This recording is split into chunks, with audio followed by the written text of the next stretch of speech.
Performing an audit and assessing data. Performing an audit. When talking about audits, there are basically three categories of audits that we can do. The first one is the desktop audit, where we use only nameplate data, horsepower and kilowatt hours. We may use an inventory table, and we want to look at how we are operating the processes. The pitfall to the desktop audit is we make assumptions on efficiency and load. In other words, when we look at the nameplate, using the earlier example, where we had a nameplate and it said 25 horsepower and 31 amps, we are drawing half of the amps, so we can assume we are using half of the horsepower. Well, why does an underload like that occur? What typically happens is the engineers designing the system often are thinking about the future use of this equipment, because they are there to design a system that is going to be there for 20 to 30 years more. They may put a motor in that is for some future flow they anticipate for this pump system later on. And the reason they put the larger than needed motor in now is because they also put in the larger motor starters, the VFD, the wires, or the breakers. They designed for the future and put it all in now with the motor specified at its maximum rate. So now we have a pump that is only going to run and use half of that power. But the idea is 6 to 10 years from now, when we need to increase flow, we will pull the pump, pull the impeller out, and put a new larger impeller on and put it back into place, and then we have more flow. Looking at it now, we have a horsepower motor installed that can handle the larger volume, the controls that can handle the increased amperage, and all that needs to be done is to change the impeller. We may not even be aware of this unless we look into the design. So we are doing our desktop survey assuming the motor is at the efficiency on the nameplate and at the load on the nameplate. But in reality, we are only using half of the horsepower. This is one problem with the desktop evaluation. The second kind of evaluation we can do is actually to do an energy survey and analysis. We have our own staff capable of undertaking electrical and mechanical checks where we actually use voltmeters, amp meters, power meters, tacom meters, flow meters, and gauges. We would still look at how we are operating the process. Then, of course, the third kind of evaluation would be the computer modeling, the Cadillac version of a systems analysis. Usually, a consultant can be hired to do some modeling on how we are using the power. We are going to focus on the desktop audit. We will assume that because of the electrical safety rules, which we all have to comply with, and because most of us cannot open a panel unless we are authorized to, we have to do a desktop evaluation. Table of equipment. We recommend creating a template or spreadsheet listing all of the equipment in the system. This table gives us an idea what kinds of data we may need to gather, such as types of process, types of equipment, horsepower rating, efficiency level, etc., and ask questions. What is the full load amp? What are the average amps? What is the duty cycle? What is the kilowatt hour usage, the cost to operate, and what the approximate electric costs are for that specific piece of equipment? This is a quick desktop spreadsheet. We suggest all of our equipment, regardless of size, is included. Most people say it is not worth worrying about energy savings unless we are dealing with 5 horsepower or larger. Well, we will not know that until we look at what percentage of our power bill the small equipment actually uses. Think about how many small motors there are. Is there something that can be done with small motors that could change operating cycles? Put everything in the table. This is especially important for the small system. We want to have everything captured because our bills are affected by this equipment. This table shows us the kind of data we are going to want to track. Ideally, when this is completed, the desktop information is close to matching what is on our electric invoice. This way, we will know where we are load-wise and if everything is loaded like the nameplate says. But should we have a large discrepancy between the two, then we have to find out why. What could be causing this discrepancy? These may be the things we have to evaluate further. But from the desktop perspective, we need to inventory all of our equipment. We have put it all on the list, and we now estimate how many hours a year it runs and what it costs annually. Even a smaller collector motor on a clarifier could be costing us $1,000 a year. We may not even typically look at that. Does it have an efficient motor on it? Identify priorities. We need to identify our priorities. Look for and deal with the low-hanging fruit, things that are obvious. For example, we discussed one earlier. If we have a plant process water system lower the pressure, then we are going to save 2 to 4% roughly for every pound of pressure. If we want to get the exact math, we can use the formula shown earlier, but we are going to save money just by lowering the pressure. If we have a pump station raise the level in the wet well 12 inches, that is one less foot the pump has to move the water. These are the type of options that we are going to call low-hanging fruit. Getting the biggest bang for our buck is the other goal we want to focus on. When we are looking at conservation measures, go to the items that will provide payback within the first year. Look at the operating procedures. Is there anything that we are doing that we really should consider changing? Should we be changing how we do it or when we do it? Look at the older equipment, because it will probably pay to replace the older equipment. Replace it if it fails. Generally speaking, it is rarely cost-effective to just take an old motor out and put in a new motor. The payback period is usually too long. But what we do decide now is look at what it is going to cost us to rewind that motor versus what it is going to cost us to replace that motor when it fails and needs replacing. The other thing we have to decide is if we are going to replace it. Is there a long lead time for that motor? This may be a motor where we have no choice but to get it rewound because it is something we have to have back in business fast. That is part of our desktop evaluation. We have the paperwork already done in advance, so we know what we are going to do when it comes time. So let's start our desktop survey with the motor nameplate. We walk out into the field, locate our motor, and we have this nameplate to work with. We notice it is slightly different than the other nameplate we looked at earlier. This nameplate has all the key ingredients we want on it though. It has horsepower, 75, speed, 1,780 RPMs. It has the voltage, and we can see that this is what they call a dual voltage motor because it can be wired for either 230 or 460 volts. At 230 volts, this motor is going to draw 175 amps at full load, and at 460 volts, it is going to draw 87.6 amps at full load. Further, we can see it is a three-phase, 60 Hz with a power factor rating of 84.9% and 94.1% nominal efficiency. On some motors, we will see different levels of efficiency and power factor based on load. A good thing to know about motors is, generally speaking, we want them loaded about 75 to 80%. This is when they are the most efficient and when they have the best power factor. Believe it or not, the efficiency starts to fall off if we get over an 80% load, and as we get below a 50% load. We like to be somewhere around 75 to 80% load. Deciding whether to switch out a motor just by load is complicated, but we should know that 75 to 80% is where we should try to be. If we are evaluating a motor that is running at full load all the time, that motor is not going to have a long life. We should have a 1.15 safety factor built in for this motor, as we like to be at 80% load. That is when the motor is most efficient. Equipment evaluation calculation. This is the information we gathered off of our nameplate, and we are now going to use it in a desktop calculation. We are going to use 230 or 460 volt, 175 or 87.6 amps, 1,780 RPM, 94.1% efficiency, power factor is 84.9%, and its runtime is about 6.25 hours a day. Now remember our formula.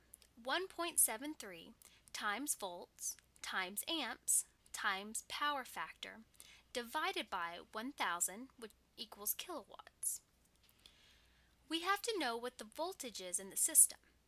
Keep in mind the volts can be within 10% up or down of the motor nameplate. The motor is rated for 10% higher or 10% lower voltage, so for the desktop it is 460 volts. At 460 volts full load, it should draw 87.6 amps multiplied by the power factor of 84.9 divided by 1000. This equals 60.2 kilowatt demand. So that is our demand for this motor. If that demand were to continue for 15 minutes, which probably is going to be the case since it is running 6.25 hours a day, it is going to ratchet and lock the ratchet at 60.2 kilowatts at a cost of $6 per kilowatt. Just so we understand how the billing is going to work, the cost just to start that motor is at $360. Now, as we run it over time, it is going to be at 60.2 kilowatts over time. The annual kilowatts would then be 60.2 kilowatts multiplied by 6.25 hours a day multiplied by 365 days a year. This motor is going to use 137,331 kilowatts a year. Plug this information into the chart or table we created. Now, in this scenario, the biggest option to consider is there any way we can cut back the run hours? Is that run hour necessary for this piece of equipment? If it is not, then there is a savings right there. There is nothing that can be done with the demand charge, and this motor is already 94.1% efficient. We are not going to get a more efficient motor. The other real concern is from a desktop perspective. We cannot be sure of the motor's actual load. Energy survey and analysis. This slide shows the difference if actual field data was used for the same motor. With this survey, a volt, amp, and power factor meter was used to evaluate actual conditions. To calculate actual cost, the average voltage was 477. The average amps were 86.7, and the measured power factor was 0.849. Substituting the values in the formula, the actual demand was 60.7 kilowatts, and the annual consumption is 138,472 kilowatts.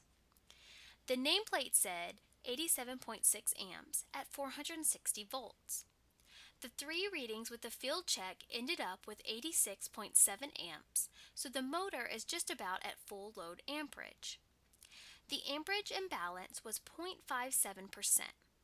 If we take the 86.9, 87, and 86.2 amps, draw on each of the three legs, we get an average of 86.7 amps, that is the average. Most motor manufacturers recommend the imbalance must be less than 5%. How is amperage imbalance determined? We take our average and we look at the one that is furthest away from the average. 86.2 amps is the furthest away and it is 0.5 amps away. 86.7 amps is the average. We are not talking about the highest or lowest, we are talking about which one is the furthest away from the average. That is what we call the maximum deviation. Take the 0.5 maximum deviation divided by the 86.7 amp average times 100, and that equals 0.57% amperage imbalance. Monitor and measure results. So when we talk about monitoring and measuring results, we want to track our performance. We want to set up a method to continuously gather the data. We have to pay attention to other changes that may affect the data. For example, look at our process trends. Maybe that will relate to the energy cost. Make sure we do not do too many changes at one time, so that we can determine the impact of each conservation measure. Develop a plan to maintain the new equipment or processes. Remember, this is not a one-time event. It should be ongoing and continuous. Correcting power factor. One of the things earlier mentioned was the installation of power factor capacitors. The ECM is a large investment if we try to do our whole plant. What is suggested instead is to look at improving power factor on individual motors. This is usually the most cost-effective approach. We have to have somebody involved in installing it and connecting it to the motor, so we have to include labor in that cost. Go back to the formula we gave you for the calculation of kilowatts. Kilowatts in three-phase power system equals 1.73 multiplied by amps, multiplied by volts, multiplied by power factor, and then divided by 1000. What a power factor capacitor does is twofold. It will improve power factor and it will lower motor amps. Improving power factor and lowering amperage are both good results. But does it save energy? It depends. To save energy, the power factor percent increase would need to be less than the percent amperage reduction. For example, if we improve power factor by 7% and lower amperage by 10%, we will lower energy consumption about 3%. This is a good option regardless, because worst case scenario is it is a wash. We don't save money, but we put something on that is going to make our motor last longer, and we are going to lower the amperage. Let's look at another nameplate. Again, pull the information off the nameplate. 25 horsepower, 460 volt, 29.6 amps, and it is a three-phase motor. By the way, a new piece of information we have not seen before is a time rating for this motor. A continuous duty motor is meant to run 24 hours a day, 7 days a week. We may see intermittent duty cycles on the nameplate. So when we are thinking about a strategy to change the operation, we may have to consider what that strategy will do to the operation.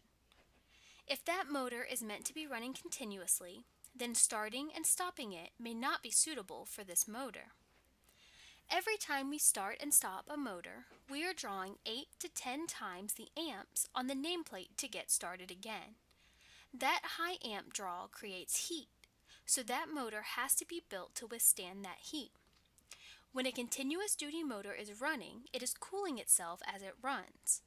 So whenever we are trying to set up a measure, do not ignore the duty cycle for that motor. Notice that this motor actually has a higher efficiency at 3/4 load. So this confirms that we do not want to overload the motor. We want them to be loaded at somewhere around 75 to 80% loaded because that is their maximum efficiency area. Example cost calculation. So here is some data to work with. We have that 25 horsepower motor operating 18 hours a day with a load factor of 65%. The motor efficiency is 90%, and the power cost 8 cents a kilowatt hour. What do we think a 65% load factor means? It means 65% of 25 horsepower or 16.25 horsepower. Now, in order to get that load factor, we either have to get the design information or measure amperage or watts to determine it. Remember, if the nameplate says 20 amps and it is drawing 10 amps, we are going to assume it is half loaded. So how do we determine the operating cost? 25 horsepower times 0.746 kilowatt hour per horsepower multiplied by 8 cents a kilowatt hour multiplied by 0.65 load factor multiplied by 18 hour per day multiplied by 30 days a month divided by 0.90 efficiency equals $582 to operate this particular motor for 30 days. Now we ask what the approximate demand for this motor is. How might we figure that out? 25 horsepower times 0.746 times 0.65 divided by 0.90 efficiency equals 13.5 kilowatts. That is the demand. Calculating the cost. Now to calculate the cost. Not all motors run at full load, and we have to realize this when doing a desktop survey. Most of our motors are not running at full load. Here we will assume power costs are about 8 cents per kilowatt hour. We assumed 8 cents because that is what our electric bill showed. Motor efficiency is 90%.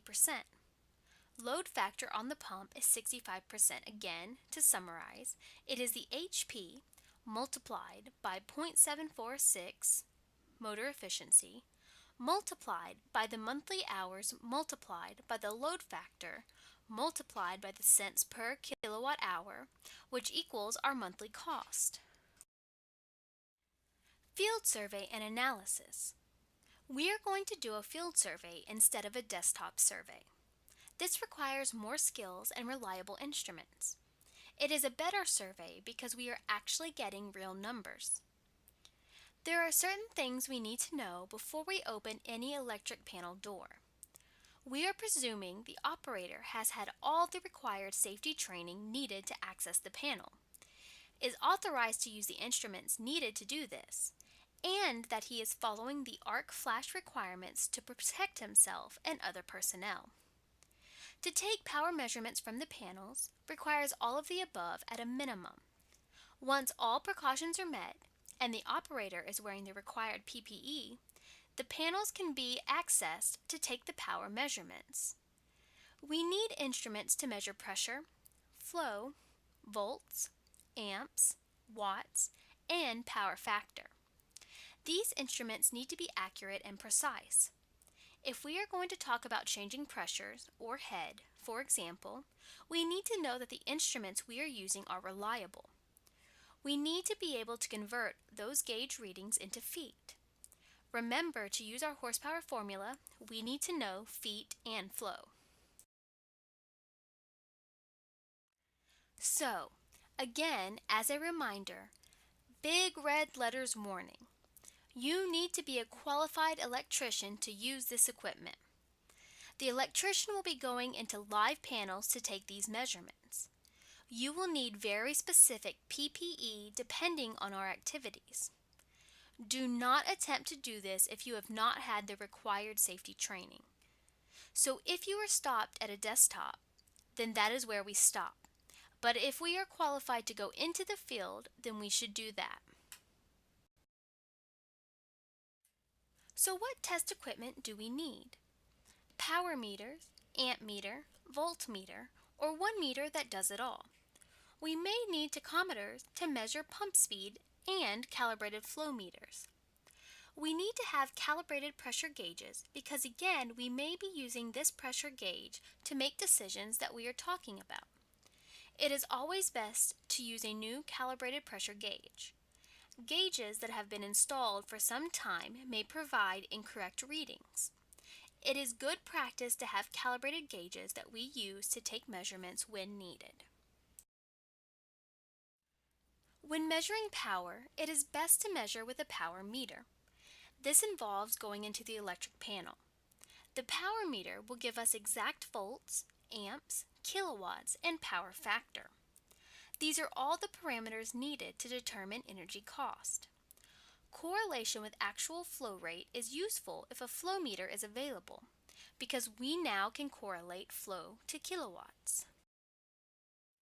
System measurements. Measure all three legs of the power feed. The voltage to the motor should be within 10% of the nameplate. If the nameplate voltage is 460, the range we measure should be between 414 to 506 volts, or plus or minus 10%. The voltage deviation in one leg should be less than 1% from the average. For example, 1% of 460 volts is 4.6 volts, so we should be within 4.6 volts when we measure phase-to-phase volts. The amperage imbalance should be less than 5% from the average. If this does not meet the above criteria, take steps to troubleshoot the system. Again, an example would be the tires on our car. We know they will get us up and down the road unbalanced, but they will not last very long. The same is going on with our motor. This is an example of a voltage imbalance. If I remove power to one phase of a motor, what do we call that? It is single phasing and it is a voltage imbalance. Single phasing is as bad a voltage imbalance as we can get. But a voltage imbalance is bad.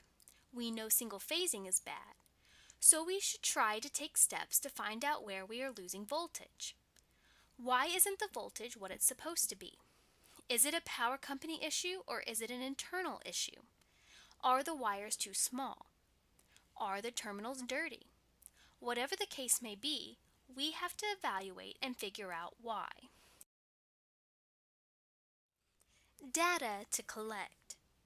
So when it comes to other information we want to collect, we want the pump speed and we may require a tachometer to do that. We can assume the motor and the pump will run at the same speed if it's a straight coupling, but let's measure it with a tachometer. We know the faster we spin it, the more water or air we get, or the slower we spin it, the less water or air we get. We want to know pressure in and out because that helps us determine head that a piece of equipment is working under. We want the volts and amps on all legs and power in. We want the power used in kilowatts, preferably with a kilowatt meter. That way we don't have to do any calculations, and the power factor. We want the VFD percentage of full scale. Preferably, we measure it over a range of VFD scale, but we at least want to have it at full scale. Measuring flow rate. Best if you have an installed flow meter that is calibrated. Magnetic flow meters require little calibration, unless in a sludge line and subject to buildup. Venturi meters require calibration. Can install a temporary flow meter, strap-on. If possible, pump in or out of a tank and measure levels. Measure pressure. We may have a pressure gauge installed on a pump discharge. It probably does not read accurately. Also, keep in mind that the location of a pressure gauge is measuring pressure only above that point. So when measuring the conditions on a pump, recognize that the distance and elevation between the center line of the pump and the gauge is not measured. In some cases, that may be significant. If there is a pump in a well and it is pumping up to a header going across the ceiling and the gauge is up at that header, then recognize that the height up to the gauge is head the pump must overcome. Total dynamic head, or THD, is the discharge pressure minus the suction pressure. Or, said another way, it is the water level to water level plus friction loss on the suction and discharge side of the pump. Our pumps are rated in gallons per minute at a given total dynamic head. And, of course, dynamic means it is running. Pump curves. Now, if we have the capability, we may want to look at the pump curves. If we are trying to assess a pump, we need to see what it was designed to do. On this pump curve, the y-axis is the total head in feet. Along the bottom is the x-axis, and this is total gallons per minute. We have intersected 2 points on this curve in red lines to show the impacts of changing the head. Let us look at the 10-inch impeller at the 2 points where the lines intersect. At a TDH of 45 feet, this pump has a capacity of 200 gallons per minute with an efficiency of 58%, and the brake horsepower is 3.9. If the head is lowered to 40 feet, the flow increases to 400 gallons per minute, and the efficiency improves to approximately 73%.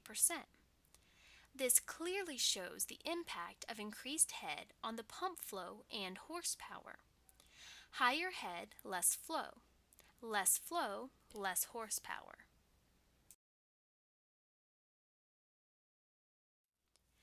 Pump curves are usually provided by the manufacturer when we get the equipment. It is always a good practice to verify the curve during commissioning. The best time to check the head versus capacity is when we start the equipment the first time. For a pump, the best efficiency point is typically about 75 to 80%. It is good practice to check each pump's performance on a schedule. So, as far as pump curves are concerned, always plot flow versus head. Curves generally show the point of maximum efficiency. The curve shows the brake horsepower at a given head and flow. And if we have variable frequency drives or VFDs, it will show several curves at different speeds. And if the tested pump is on the curve as expected, we have done our job pretty well, and we know it is running efficiently. How to determine actual pump efficiency. So how do we determine actual pump efficiency? Efficiency is 3.14 multiplied by the head, multiplied by the flow in million gallons, divided by the power in kilowatt hour, multiplied by the efficiency of the motor. How do we get head in feet?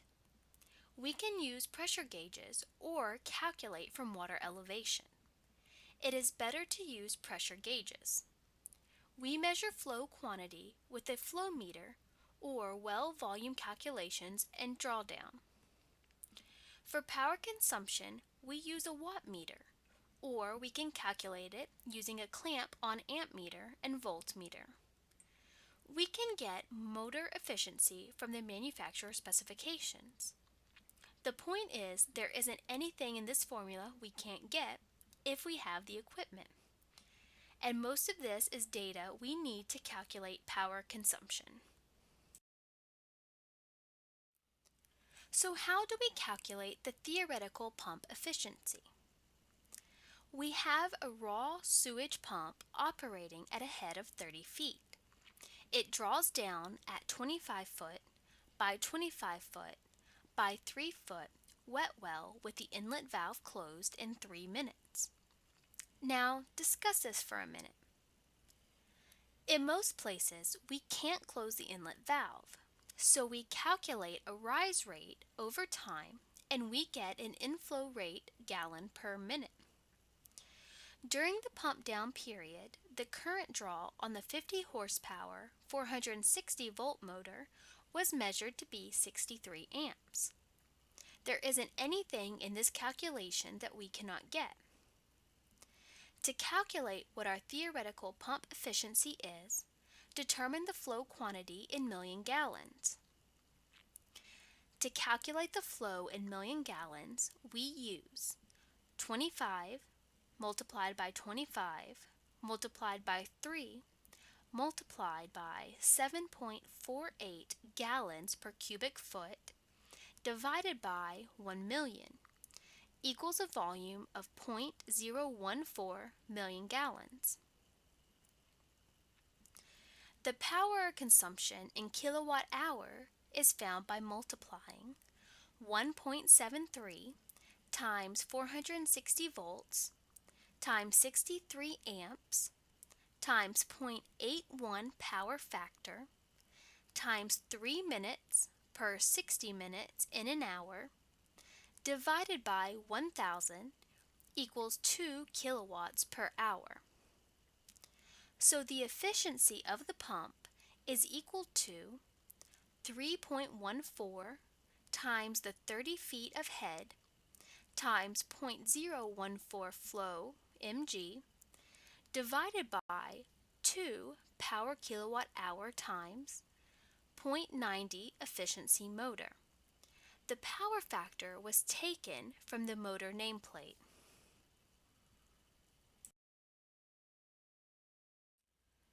This slide is the same as the previous slide and has the answer to the problem. We have calculated efficiency of the pump, and we can see that we end up with a 73% efficient pump. Now we compare this to the pump curve, and we see how we are on the curve. We all know over time efficiency declines due to internal wear and leakage within the pump. Questions we need to ask. Should the pump be adjusted to reduce the internal leakage inside? Adjusting the clearance, or should I put a new wear ring in it? Wire to water efficiency. Wire to water efficiency is the product of motor efficiency multiplied by pump efficiency. So if we start off with a motor that is 90% efficient multiplied by the pump that is 70% efficient, it equals 0.63. That is the wire to water efficiency. The pump and motor as a unit are only 63% efficient. 0.90 multiplied by 0.70 equals 0.63. Typically, we can expect a wire to water efficiency of approximately 65%. What we expect these days is to install a motor and pump unit that has a wire to water efficiency of 72% or more. So to determine wire to water efficiency, we need to understand that a 100% efficient pump and motor combination would require 1 kilowatt hour of electricity to raise 0.318 million gallons of water 1 foot. So, to determine the theoretical gallons per kilowatt hour for any other head, simply divide 318,000 by the head. Then, the actual efficiency of a particular pump and motor combination equals the actual gallons per kilowatt hour divided by the theoretical gallons per kilowatt hour. Let's look at this example. A pump raises 10 million gallons of wastewater, an average of 30 feet, in a month, and it consumes 1,340 kilowatt hours in the process. What is the approximate pump and motor efficiency? So, the theoretical flow pumped at 30 foot ahead would be the 318,000 divided by 30 foot of head, or 10,607 gallons per kilowatt hour. This is our theoretical value. Actual pumped equals 10 million gallons divided by 1,340 kilowatt hours consumed equals actual 7,463 gallons per kilowatt hour. So we can see theoretically we should have done 10,607 gallons per kilowatt hour, but in reality it took 7,463 gallons per kilowatt hour. So the pump and motor combination efficiency is going to be the 7,463 gallons per kilowatt hour divided by the 10,607 gallons per kilowatt hour, or 70% efficient as a unit. Now we know this sounds high-tech, but when we look at it this way, there isn't anything here that cannot be identified in the energy evaluation. The hardest piece of data to get would be the 1,343 kilowatt hour. We would need to measure the pump and motor unit wattage. Causes of pump inefficiency. What are some of the things we look for if we decide we do have inefficiency in our pump? Maybe the wrong type of application. Is it oversized for that application? Could it be a system design issue that we have to look at? Is the pump cavitating? If cavitation is the problem, this will cause pump wear, lost efficiency, and will eventually lead to pump failure. Cavitation problems are the result of head issues that must be dealt with. Is the wear ring clearance excessive? It may be that we need to adjust the clearance between the impeller and wear ring inside the pump. We could have poor flow control, maybe pumping more than the process needs. We could have drag in the pump shaft caused by worn bearings, a mechanical seal problem, or improper packing adjustment. This drag will cause increased amp draw and energy consumption. Possible fixes to pump problems. If it is oversized, which is a common problem, look at replacing the impeller with a smaller one or trimming the existing impeller. We could use a variable frequency drive, or VFD, or install a smaller pump for lower flow periods. Regarding the installation of a VFD, it will not typically be cost-effective to simply install a VFD on an existing pump as a means of conserving energy. The purchase and installation costs are very high, and the amount of energy saved is typically relatively small. Therefore, to retrofit an installation with a VFD, unless we have another purpose for the VFD, is not a viable energy conservation measure. VFDs are a viable option when upgrades are planned and the controls are to be replaced anyway. Energy conservation measures for motors. What are some conservation measures we can use for motors? Usually, we have a motor rewind versus overhaul option. Match the motor to load. In other words, if the motor is extremely under load, we may want to match the motor size to its actual load. For example, if our motor is running at 50% or less of its nameplate amps. Another option is to improve the power factor with capacitors. We discussed this earlier, and as long as we lower the amps by a greater percentage than we increase the power factor, we will save energy. Regardless, though, we are going to lower the amps. We are going to make that motor run cooler, and it will last longer. We can replace the motor with energy-efficient motors. No matter what we do, though, as highlighted in yellow, you always need to include the cost of installation in your analysis. Remember, if you have to have someone else to come in and install it, and there is a cost for that, then you must add that into your cost analysis. Energy conservation measures for motors. Motor rewind and overhaul usually remains the best option as an energy conservation measure. We should evaluate this option before failure occurs, though. That way, we have our strategies already figured out. We should talk to our overhaul vendor to get price to maintain or improve efficiency with the rewind. A rewind of the motor is often desirable, especially when it is a special order motor or if it is already a premium efficiency motor. If installation is needed as soon as possible, you are typically going to rewind. 97% of a motor's lifetime real cost is energy consumption. It is usually less than 1% of the purchase cost. That is a pretty significant piece of information. Most of our lifetime cost is operating the motor. Remember, it is going to last for 20 years or more. So the cost of that motor is all about what it is costing us on a day-to-day basis, not about what it costs to buy it.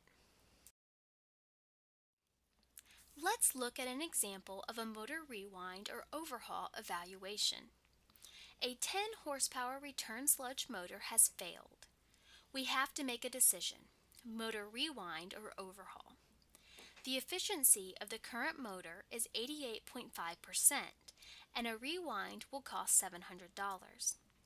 A new premium efficiency motor, 91.7% efficient, will cost $1,100. The pump operates 24 hours a day. Let us evaluate and see if it is worth it. Again, we do not need any other measurements. We could have done voltage, amperage, and power factor, but all we need to do this is our desktop evaluation.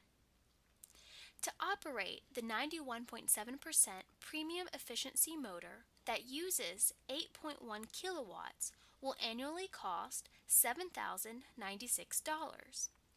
The rewound motor will draw 8.4 kilowatts and annually costs $7,358 to operate. The premium motor will cost approximately $400 more than the rewind will cost. The annual energy saving by replacing with a premium motor is $262 per year. This gives us a payback time of 1.5 years. There will also be a savings related to the lower demand charge that we did not include in our savings calculation. The demand will reduce from 8.4 kilowatts to 8.1 kilowatts.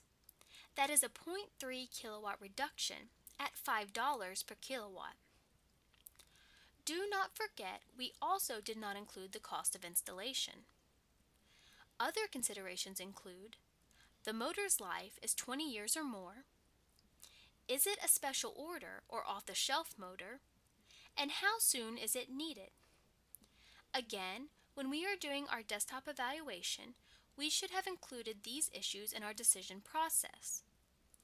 Given the face value of this option, even including installation cost, replacement with a premium efficient motor upon failure of the existing motor is a viable option. Energy conservation measures for motors match motor to load. Matching the motor to the load is another energy conservation option. Usually, unless the motor is loaded at less than 50% or is overloaded, this is not something that is cost effective. If the motor is overloaded, we are probably going to have an overload and eventual motor failure. The motor is going to be tripping out an overload and constantly requiring reset. If it is underloaded, which means less than 50% load or nameplate amps, then the motor efficiency drops significantly. Motors are generally most efficient at about 75 to 80% load.